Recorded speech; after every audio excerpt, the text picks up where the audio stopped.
Hey guys, in this video from our Berlin conference, Amon presents the basic principles of finding Byzantine-fault-tolerant consensus algorithms and how they can be improved by using a directed acyclic graph or DAG. The DAG idea has been popularized by projects such as IOP and Hedera. It's similar to blockchain, but instead of working together to produce a single chain, nodes gossip with each other to produce a web of timestamp messages, all linked through cryptographic hashes. Have fun watching the video.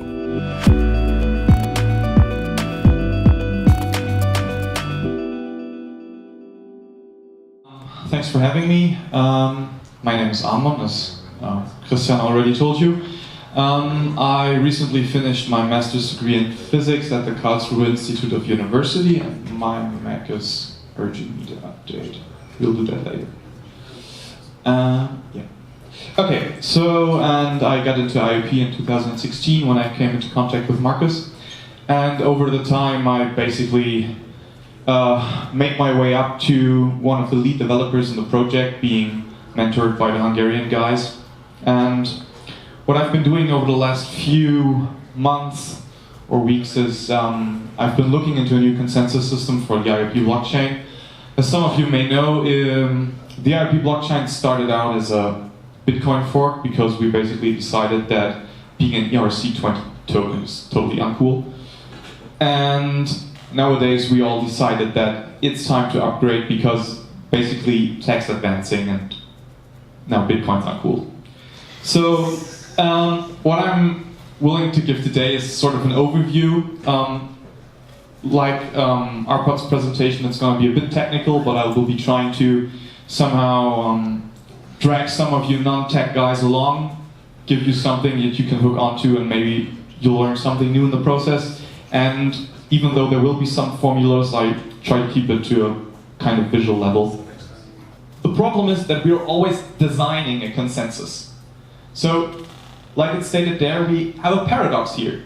We want a free economy, but we're making up strict rules how it's supposed to work. And in that sense, kind of getting philosophical here, cryptocurrency means that there's some kind of overlap between capitalism and socialism. I think that what we're trying to build is a more free and very unrestrictive economy where everybody can interact freely with everybody else. Everybody can exchange value and not be a victim to coercion or force. That would be my interpretation of a truly free market capitalism, and not the whole corporate stuff that we have today. But on the other hand, what we all are doing is basically we're designing a system of how we think the world should look like.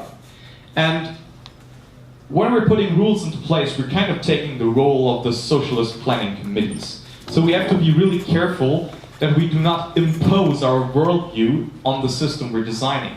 If we say we know what's right for the world, then we're gonna push a lot of people around that have different opinions. So a system that tries to impose as few rules as possible is, in my opinion, a better system.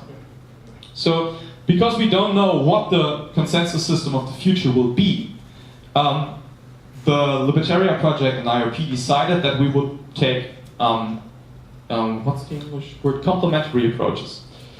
While Hydra is doing the Algorand, provably random, hidden, completely private block forging, basically a proof-of-stake system, IOP has focused its attention on the directed acyclic graph movements like IOTA is doing, and other people like the Hedera guys.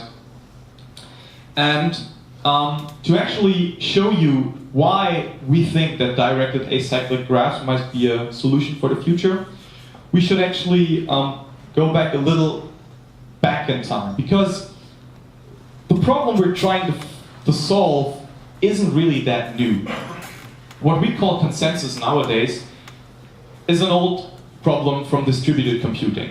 If you have multiple computers running the same program who should agree on something, for example, Dropbox servers who store your files, then you need to somehow get them into alignment. And in distributed computing, this is called state replication. And if someone sends false information or misleading information into the network, this just means that they did something wrong in the protocol. And computer scientists like to be general, so they basically state that there's the possibility of a so-called Byzantine failure. And Byzantine basically just means it's completely arbitrary what this computer does. We don't care, it could be the worst problem happening ever imaginable. But still, the system should work. So, when the people who actually formulated this problem opened it up to the world, they made a metaphor, which basically goes like this, and I agree, I shamelessly stole this from Wikipedia, so I'm just going to read it out loud, because I think it paints a good picture. So, a group of generals, each commanding a part of the Byzantine army, encircle a city. The generals want to formulate a plan to attack the city. In its simplest form, they just need to decide whether to attack or to retreat. Some of them may prefer to attack, others might prefer to retreat. The important thing is that the generals must agree on a common decision, for a half-hearted attack by only a few generals would become a rout and would be worse than either a coordinated attack or a coordinated retreat. So far so good. The problem is complicated by the presence of treacherous generals, who may not only cast a vote for a suboptimal strategy, they may do so selectively. For instance, if 9 generals are voting, 4 of whom support attacking, while 4 others are in favor of retreat, the 9th general may send a vote of retreat to the generals in favor of retreat, and a vote of attack to the rest. Those who receive the retreat vote from the 9th generals will retreat, while the others will attack, which may not go so well for the attackers. The problem is complicated further because the generals are physically separated and they have sent their votes via messengers who may fail to deliver or even forge messages. If you read that over and over again, you basically come to the conclusion, okay, this is just not possible, let's just go home. The thing is, it actually is solvable, but you have to make certain assumptions. So, solutions we expect for this problem actually always have to satisfy 3 conditions. They're called liveness, which means that the system actually needs to decide. If the system just doesn't do anything, if the problem is too complicated, then we're not gaining. So we must move forward somehow. The second is safety or agreement. Safety basically means that if a general decides to attack, he must know that the others will follow. So, stated in other terms, if a general comes to some decision, he must know that all others will come to the same decision at some point. And the last thing is non-triviality or consistency. This is some typical mathematician stuff, because if your algorithm was, let's always retreat, that's a solution. It works, but it's actually not that useful because you're not doing what might be best in the situation. You're just saying, let's go home, like I said before. So, if we move back, we see that there's this assumption about messengers being able to forge false votes. And the beautiful thing is that we have now with cryptography is that we can relax this assumption, because we know that we can actually authenticate messages using cryptographic signatures. The other thing is that we can use is, as Arpad also already mentioned, we have randomness, or something similar to randomness, computer pseudo-randomness. So we can introduce coin tosses that make an algorithm actually more powerful. There's been some debate in computer science if that's always true, but this is a specific case of an algorithm which becomes way more powerful if you allow for random number generators. So, if we talk about a system that has n generals in it, and there are t people trying to overtake the system or introduce some kind of bad decision, then we have to actually think about 3 opposing requirements. The first thing, and obviously the most important thing, is resilience. We want to tolerate as much false information in the system as possible. And if we're talking about a consensus system, a majority agreement, the theoretical barrier here is obviously 50%. If the attackers control 50% of the population, you will never get a majority vote. It's not possible. It turns out that in most cases, the theoretical limit is actually a third. I'm going to talk a bit more about that, but reaching this 50% thing is actually in most systems a complete impossibility. Bitcoin has this 50% boundary because it relaxes the assumption about liveness. Because liveness says the system must decide, but Bitcoin doesn't decide. It is always in a state of, we could go back, I don't care. There's never a true decision. So because you basically sacrifice this requirement, you can actually fulfill more of these requirements. So in a standard agreement protocol for this kind of problem, we actually mostly can only tolerate up to a third of malicious members in the network. Which of course we need to work on using correct incentive mechanisms. The second requirement is a low overhead. The most basic algorithm that comes to mind when you're trying to solve the Byzantine generals problem is basically every general sends his vote to every other general, then all generals send to all other generals what votes they receive from all other generals, and then they do that all over again until every general talked to every general about every message he got from every general. Problem becoming apparent? So this is a lot of overhead, and basically the problem is that if you have 100 generals, you have to send 10,000 messages per round. Maybe you don't even reach a consensus in the first round. Maybe you have to vote again. Then you have to send another 10,000 messages.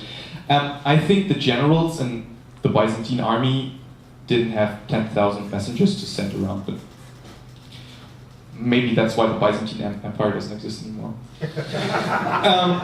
So the theoretical limit here is that every person in the network has to receive the transaction, if we're talking about a cryptocurrency. Or speaking about the Byzantine generals, every general has to at least receive one vote. So the theoretical limit is that you have to send one message for every member of the system. So mathematicians call that order of n. If you're sending a message about every message, then you're sending order of n squared messages, and there are even worse algorithms that send order of n to the q messages, which is like, sorry, 1 million messages, 400 people, something like that. Maybe I was off by 0 there. So our target here is to go to order n. And the last requirement is the weak synchrony. The initial Byzantine generals problem assumed completely synchronous channels. Synchronous meaning that all clocks in the whole system are synchronized and every message gets delivered in the same time frame. So, for example, if the generals would set the messages overnight, then every day they could decide what messages to send next, and on the next day they would get the new votes.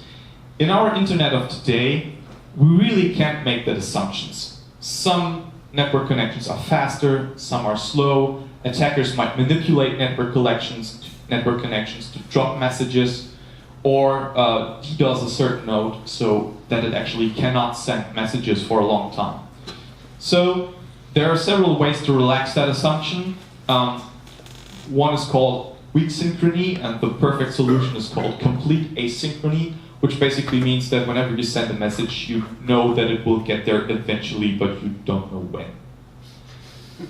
It could be 10,000 years, could be 1 million years, but not infinity. So at some point. Weak synchrony, on the other hand, means that if you send a message, a single message might get delayed for arbitrary times, but on average, the number of the amount of time it takes for messages to be delivered is a finite number. So even if there's one message that might take ages, the average of the messages will get delivered in the next 2 minutes, something like that.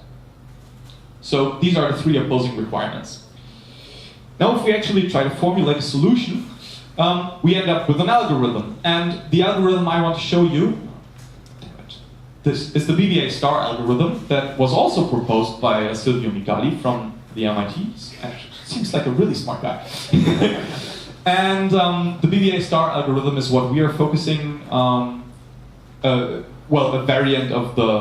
variation of the BBA star algorithm is what we're focusing our attention on. I also like to present it because it's quite a simple algorithm. Like already said, it was proposed by Silvio Micali at the MIT. And the version I'm referring to right now is basically really new. It's only 3 months old, which in academia time is basically like yesterday. So it's a very simple algorithm, and it works for n equals 3t plus 1. Who here does not understand what I mean with that? Okay, great. Exactly. So this means that the number of generals needs to be at least 3 times the number of attackers plus 1. So we need to have less than 33% of the attackers, less than a third. So in its basic form, this algorithm assumes complete synchrony. So like I said, all messages get delivered in the same time frame. But this algorithm uses a common coin, which is what I talked about, randomness, and we use cryptographic signatures. This gives us an algorithm that needs order of n squared messages, so 10,000 messages for 100 people, and it finishes after about 9 rounds. Sounds pretty bad actually, but bear with me for a while. It's simple, that's why I chose it. So, in the BBA star algorithm, it's an idealized protocol that I'm showing you first. Not because this is the full algorithm, but I want to build intuition. It's basically the same thing that Micali introduced.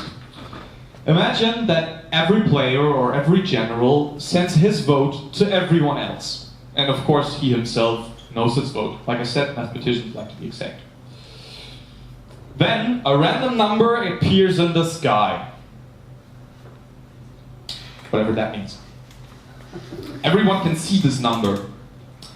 Now, every player in the system counts how many votes he got for what decision. We are still deciding retreat or attack.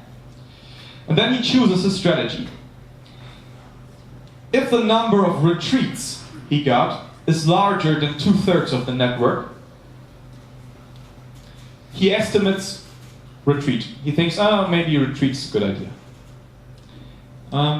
If he gets more than 2/3 who say, let's attack, then he says, well, maybe attack is a good idea. And if he doesn't get a 2/3 majority, he just looks at the random bit in the sky and says, well, we might as well. So, this sounds completely arbitrary, but what we're doing here is we're protecting ourselves against balancing. What an attacker could do is basically what we said before. If the network is almost split, like 48%, 48%, the last 4% are attackers, they could split the network by sending different messages to the different parts of the network. They could convince half of the network to attack and half of the network to retreat. And this would form a problem for the network. So if we don't get a 2/3 majority, we say, wait, let's just look at the sky. And now imagine if everyone who is honest, which we said already is more than 2/3, looked at the sky and voted on what was in the sky, then in the next round we would have a 2/3 majority for whatever's in the sky. And that's not an unfair choice because before we looked at the sky, people were undecided. Half of them were like, oh, let's attack. The other half were like, oh, let's retreat. So basically a random choice is as good as any. So this is a magic coin. Nobody has that. And even in cryptography, we can't make that. But we can make something that's called a concrete coin. The thing is, if we look back, if this works, we definitely get agreement in the next round. We will be finished next step. What if we don't need to be finished next step? What if a few more rounds is fine? We're basically saying, like, if the coin we're looking at is magic, so the same for everyone, with a probability of 2/3, then we'll reach agreement with a probability of 1/3. Why 1/3? Because actually the probability to reach agreement the next round is actually only half. Is anyone really interested in the calculation? Yes. No. Yes. Okay, so actually the probability is only a half. So if you get a truly random, a truly magic coin with probability 2/3, you multiply that with a half, you get to agreement with probability a third. So that's just a simple idea. So how do we make such a coin? Well, let's take a number, any number. For example, if we're in the Hydra protocol, we could just take the name of the network or anything, something that everybody knows. And we take that as a message and sign that with our private key. So we get a signature. Everyone sends their signatures into the network. We compare all of them, and similarly to the Algorand algorithm, we choose the one who has the lowest hash value for a signature. And from that number, we just take the least significant bit. So that would be a number of like 21,368,482. So we represent that in binary and just look at the last bit. Is that a 0? Is that a 1? And choose that. This is not completely random, but it's almost completely random if we don't look at negligible bias. And also, every player in the system gets the same answer as long as this person who has this numerically lowest hash is actually an honest player. If he wasn't an honest player, he could send different signatures, different messages to certain people. So some would think that he actually is the winner, while some other people think that he's not the winner. But because this is actually random, with a probability of more than 2/3, this person is actually honest. So everyone got the same message, and everyone agrees on the last bit. So we have such a coin. That is magic with a probability of 2/3. So now we formulate the complete algorithm. And the complete algorithm is divided into 3 rounds because there's actually a problem. If we just throw coins and we only estimate each step, then we are like Bitcoin. We never actually reach a point where we have a decision. We need some kind of way to find out when we're done. And you could just run the protocol a million times and then say, yeah, well, I'm pretty sure I'm done now, but then you're doing Bitcoin. We don't want to do that. So there's actually a way to do that with so-called fixed concrete coins. And the way is that the first round you run the protocol and you say, okay, if we can't reach an agreement, we'll just say 0 or retreat.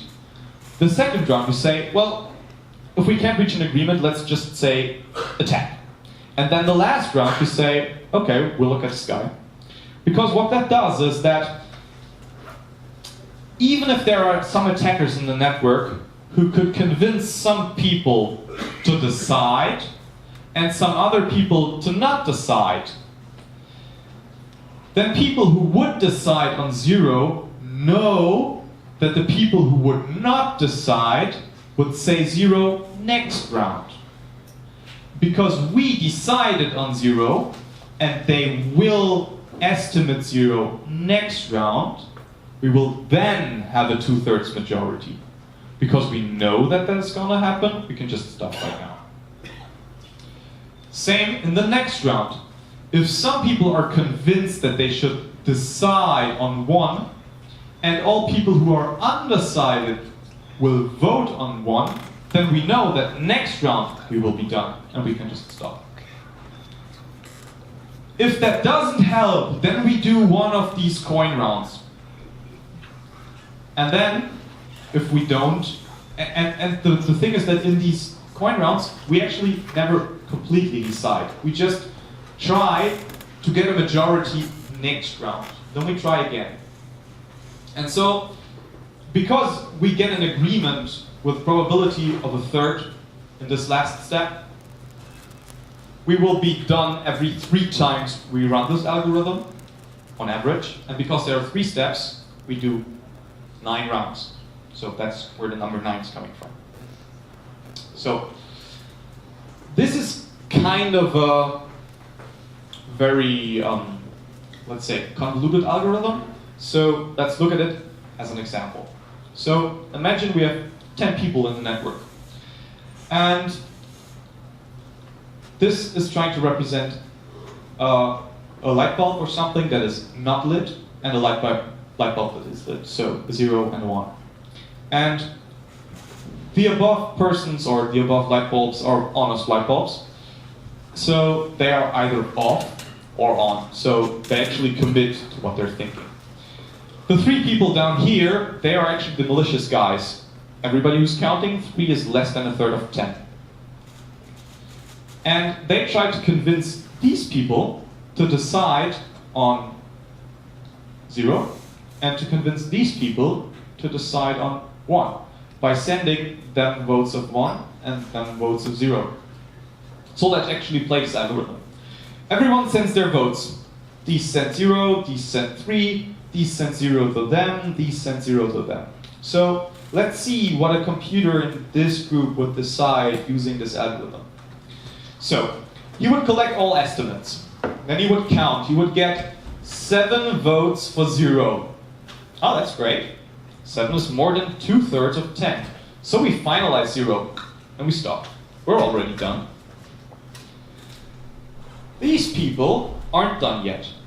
They see 6 votes for yes, so for 1. But 6 is not more than 2/3 of 10. It's less. So they say, well, we can't decide yet. Let's estimate 0. Let's just think maybe it might be 0. The next round, these will guess 0. These will already know that it's 0. These 7 nodes all think 0 is the case. 7 is again more than 2/3 of 10, so it doesn't matter at all what these people say anymore. And so in this round, everyone that is still taking part, only these 3 people, estimate 0. They still don't know that they're done. They have to go through all of this.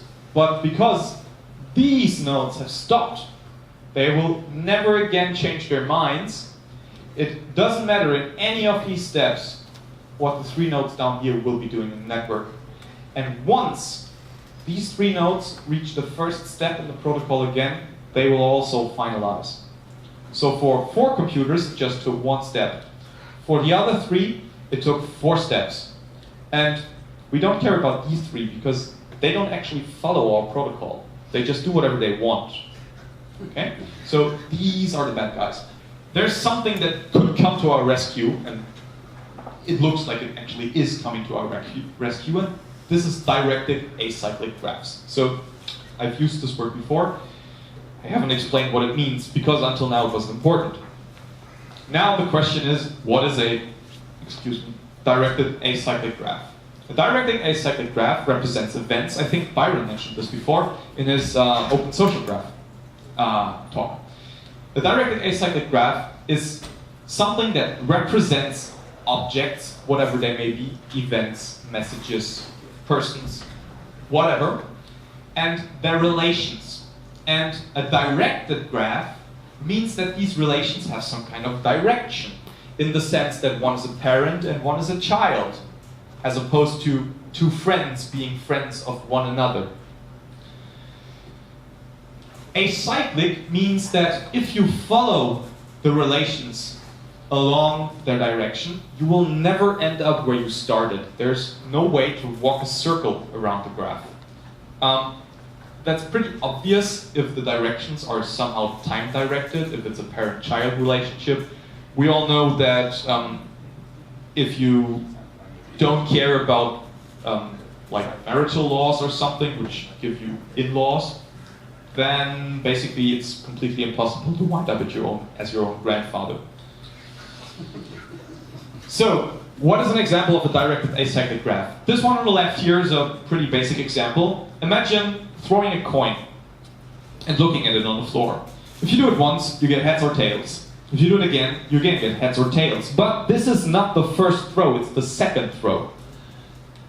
So, if you had heads in the first and heads in the second, you had twice heads. If you had tails in the first and heads in the second, you would have had tails, heads, which is a different outcome from heads, heads. So this graph actually expands and grows deeper and more and gets more leaves the deeper you go. The important thing is you can't go back and repeat the second throw. You could, of course, like erase the number you put on your paper, but nature doesn't care what you write down. It wasn't your second throw. The other example is, for example, the IOP blockchain, or the Bitcoin blockchain for that matter. Yes, we already have a directed acyclic graph. If you imagine addressees in the network, they all have time. They exist for a certain while, going through the network, witnessing everything that's going on. And at some point, one of the addressees, or one of the public keys, is sending an amount of money to another address. And while time is giving the directions to these arrows, the way the money is flowing through the network is actually giving the transactions to these arrows.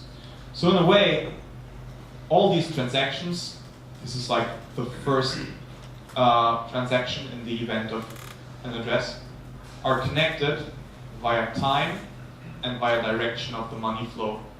So we get a directed acyclic graph.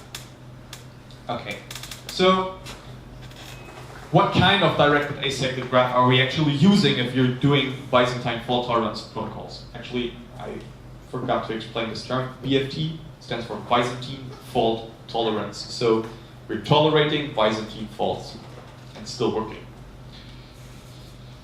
What I'm doing is, whenever I send a message, I first sign it.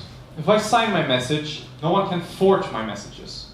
Everybody can verify that this is indeed the message I intended to send. My message also references my previous message. If all of my messages reference the relevant previous message, when I send a message via a chain, all of my messages will have been referenced. This means that no one can select to hide some of my messages while showing others. Whenever he shows one of my messages, he automatically shows everyone that I have sent other messages. And also, whenever I send a message, I reference the last message that I saw, that I got from someone else. Which means that in a similar way, no one can selectively hide that there have been some users in the network. Whenever I communicate with someone and get answers back from him, I know that whenever he talks to someone else, he will tell them about me, because he needs to reference my message. Of course, there's attacker possibilities, I'll get to that in a moment, if someone doesn't do that. So we now get a directed acyclic graph, which is formed by the relationship between the messages sent throughout the network. And the nice thing about that is that I only need to send one message per transaction. And the next message can be about another transaction. As long as it references the first transaction, everybody still gets to know about all the transactions that have happened. So if we assume that on average we put one transaction in every message, which is kind of a good estimate, and will get even better over time if there are more transactions on the network, then we're just sending one message per computer in the network, which is order n. So we're getting to exactly to the theoretical limit. So this is what such a directed acyclic graph would look like. It's what basically is always called the gossip graph. The Hedera guys call it the hash graph just because they have patented that name, but the gossip graph does just as well. So what are we actually seeing here?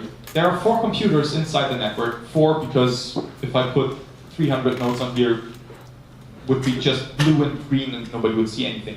So if you have 4 computers, they send messages, and each message they send has a relationship to the message they sent before that one. And also, for example, this message of the second guy references that he has heard of this first message of the first guy. And because of this, for example, this message right here has a relationship to this message, and it all goes back all through history. So the first guy, when he made this message, basically everyone who sees this message sees all of the history behind that message. And now we're getting to why the colors are different. Because if you look at the graph from this point of view, you can go back in time and you see that, well, I obviously know my own messages, and I know that he knows his message, so I have now 2 votes from myself and from him on this message. And the first guy, the second guy, and the fourth guy have all seen this one message of the fourth guy. So we know that 3 of 4 people have actually seen this message. 3 of 4 is more than 2/3. So we know that actually a supermajority of the network actually knows about this message and about everything that's inside of that. So if there's a transaction in there, we know about it now. And of course, because if we know about that more than 2/3 have actually seen this message, every message that gets referenced by this message has also been seen by more than 2/3 of the network. So at this point, person number 1, with complete certainty, knows that more than 2/3 of the network have seen everything that has happened in the blue events. Every transaction that's inside of this actually is confirmed by more than 2/3 of the network. So I think everyone is wondering about what's going on here, because this kind of doesn't look as neat as the rest of the graph. And this is what everyone would call a fork. But before we get to what a fork is, we actually have to make some definitions. Now it gets technical again. Sorry about that. So we call an event in the graph an ancestor of another event if it's the same event. Yeah, mathematicians are crazy, I know. So I'm my own ancestor in this kind of definition. Or if A is an ancestor of a parent of B. So this event is an ancestor of this one. This event is also an ancestor of this one. This event is also an ancestor of this one. And these events down here are also an ancestor of this one because there's a path going through the graph. So 2 events, X and Y, are a fork if they are created by the same member number 2, but they're not ancestors of one another. This event is not an ancestor of this event, and this event is not an ancestor of this event. They're not ancestors of one another, so this is a fork. Like I said, mathematicians like to be exact. We say that an event sees an event if an event is an ancestor, and if there are no forks made by the one who made that event. So for example, this event sees this one because this is an ancestor, and I know of no forks from this creator. This event sees this event because it's an ancestor, and this event has not heard about the fork that has happened inside of member number two messages. This event, on the other hand, does not see this event or this event. He just doesn't see any of them. For him, member number 2 stops right here because he knows that he is forked. And this is now a beautiful thing about directed acyclic graphs. Because he now knows that number 2 is forked, he can prove to everyone else by just showing them the messages that number 2 is forked.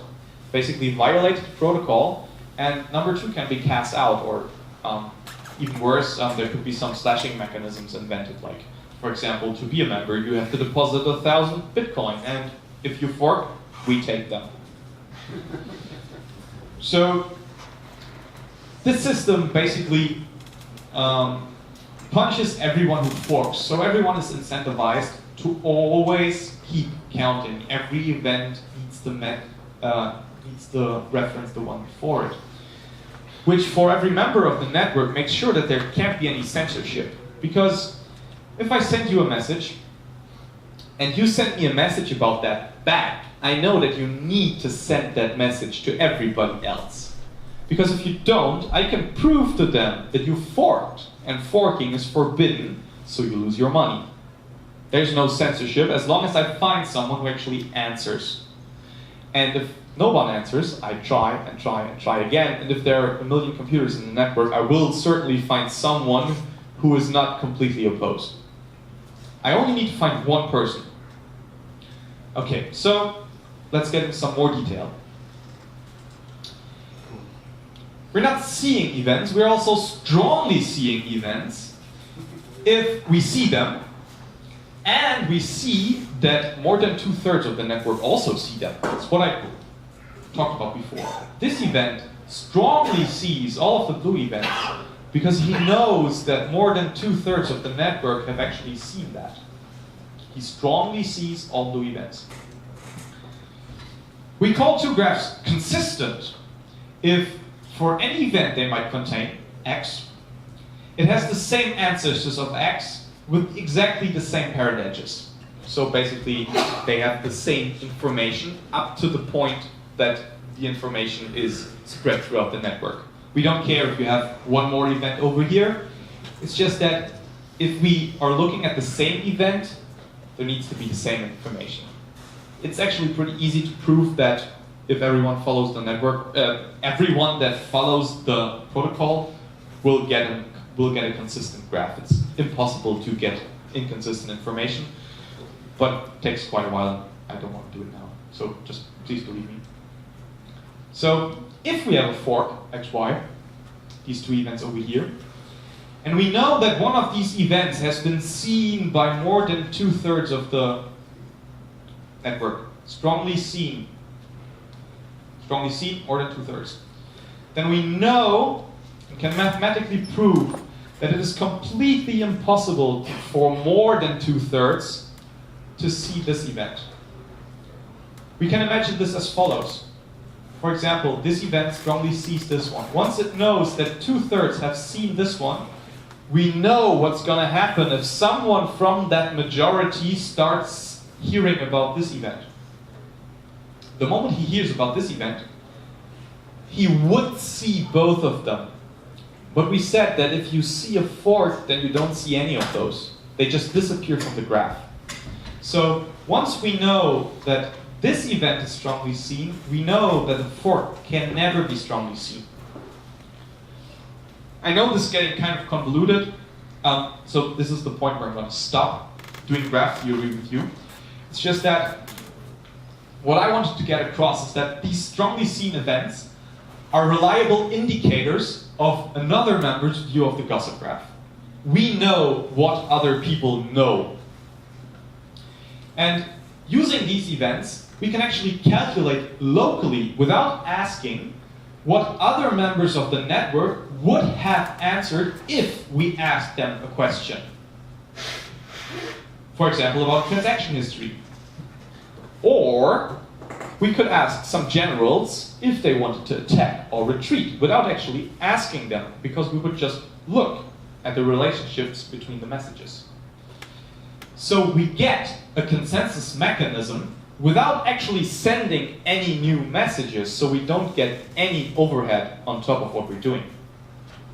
So we end up with a consensus algorithm that basically works just as well as any other algorithm that needs to send order n squared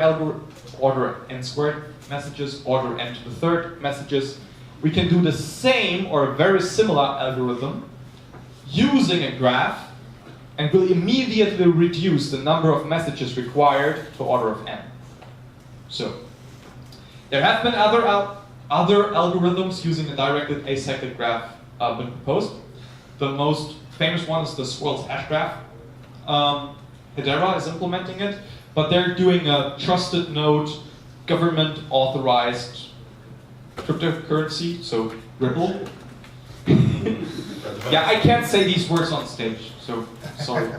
And also, MadeSafe has announced that they will be doing some similar algorithm. They're also looking into directed acyclic graphs, and when you read their paper, it seems very clear that they have read Mikali's work. They even quoted once or twice. So hopefully we can collaborate with them and come up with somewhat similar algorithms. Well, first of all, the hashgraph algorithm is closed source, so we don't know what they're actually doing. We just know what they're saying that they're doing.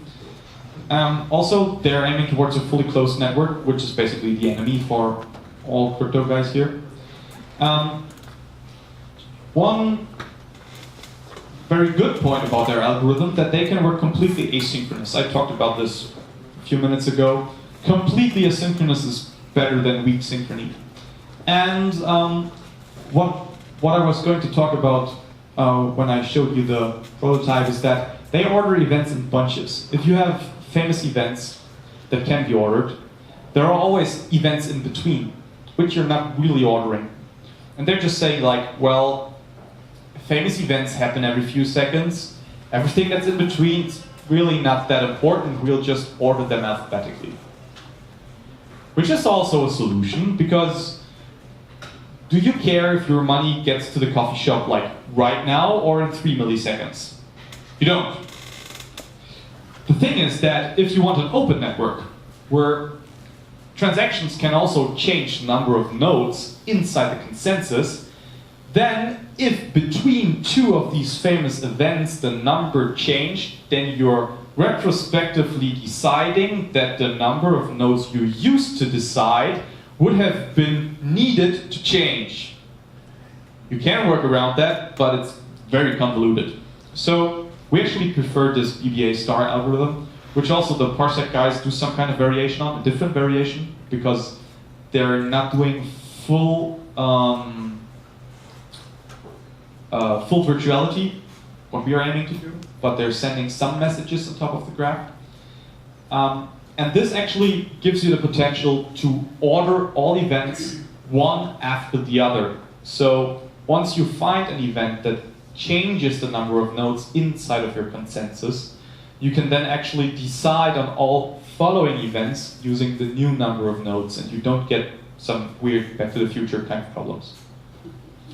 Okay, so the ultimate goal that I believe everyone should work, and maybe they all are working towards it and are just afraid to say that they are not there yet, is that we need a fully virtual algorithm with absolutely no additional message sending, which orders events sequentially, that means one after the other instead of in bunches, while being completely asynchronous, having no requirements on when messages will be delivered at all, and that's running on a variable set of nodes.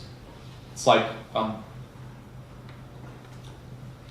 what do you call it in English? In German you call it Eierlegende Wollmilchsau. So, it's an egg-laying wool milk pig. So you can't get everything from it. Jack of all trades. Jack of all trades, exactly. So, we are not completely sure if we can actually reach this point. We have an algorithm that, when fully implemented, seems to mathematically reach consensus.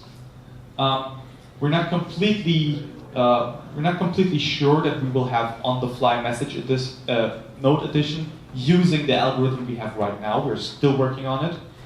And while we already have an algorithm, we're still trying to improve it, because right now the algorithm is, like Parsec's, assuming weak synchrony, and it's not completely asynchronous, which is basically the least important requirement, because weak synchrony is already pretty good assumption about the internet. And the other thing is that we could somehow forfeit on the case of complete virtuality, because if we're sending one message more every 10,000 messages, or 10 messages more is really not that important, we're still trying to get it down to 0. That would basically be the perfect point. So, my last slide. the last point I wanted to make about directed acyclic graphs is that we now have a consensus system that's basically built on network latency and throughput. And network latency and throughput are exactly the traits that a payment system needs to be fast and to be fair and to work in everyday life. So if people try to compete in this economy to be the one who decides on the order of events, and we somehow incentivize that, they're actually competing in exactly the field we need to enhance network quality. Bitcoin miners are better and better at computing block hashes, which actually has nothing to do with how fast Bitcoin works. Okay? In a directed acyclic graph, the calculations you do actually help solve the network quality problem. Okay? The idea of this network is that not everyone is taking part in the consensus, but some people will be chosen. In this sort, it's kind of a delegate system, but the delegate system is not because of authority or voting.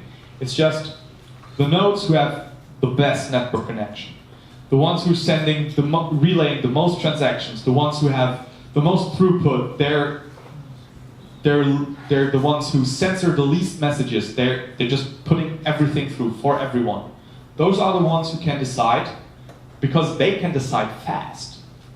If we allow a computer somewhere in the outer rims of, I don't know, Antarctica to decide on network order, network would be very slow. But if we let the people decide who actually have the fastest network connections, then we're getting a consensus fast. So the way we want to calculate rewards in the system is that we're basing them on the quality of service. So we take into account the number of connections the nodes actually have. We take into account latency. We take into account the age of the node in the sense that how long are you online? How long have you actually taken part in the consensus? And the beautiful thing about this is that we don't actually have to send messages about that throughout the network, because all that information is also already on the graph. We can calculate everything locally. So because of the directed acyclic graph, systems, even like Algorand, could be implemented with way less overhead, and we actually have something that we can base incentives on that actually makes people compete in exactly the area that we need. Okay? So this was my last slide. I thank you for listening, and I hope every one of you learned something.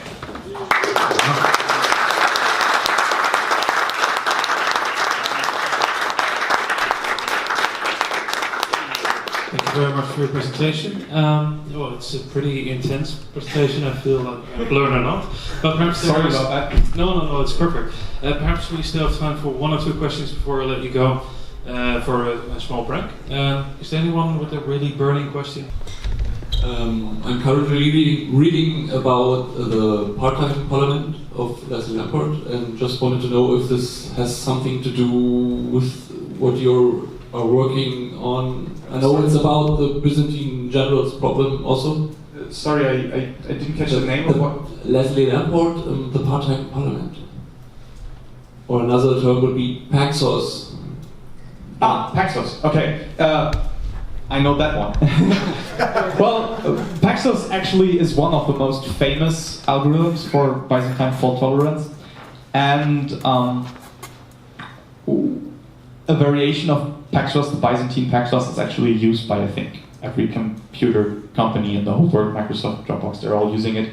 The thing about Paxos is that they are kind of, like, standard Paxos is electing a leader, and in a distributed computing environment, for example, like a data center or even a network of a company around the globe, if you're controlling all of these computers, then choosing a leader basically is not a big of a problem, because you're already kind of centralized. Like the problem they're trying to solve is how to get 20 computers in line when I control all of them and I can just reboot them if I see problems with them. The problem we're trying to solve is how can we move from distributed computing to actually decentralized computing, in the sense that we have no control over who joins the network. We're trying to run a system completely without leaders. There are variations of Paxos that don't have a leader, but still they're running on a very small set of distributed networks, and they are also sending order n² messages around. I think there are even some variations with receipts, so they send order n to the cube messages around, which is perfectly fine if you only have 4 or 20 or even 100 computers, but once you get to 1 million, you're just stuck if you use that many messages. So Paxos is an algorithm that is very much related to this, but it's kind of optimized for a different setting. Thank you. Well, thank you once again for your wonderful presentation.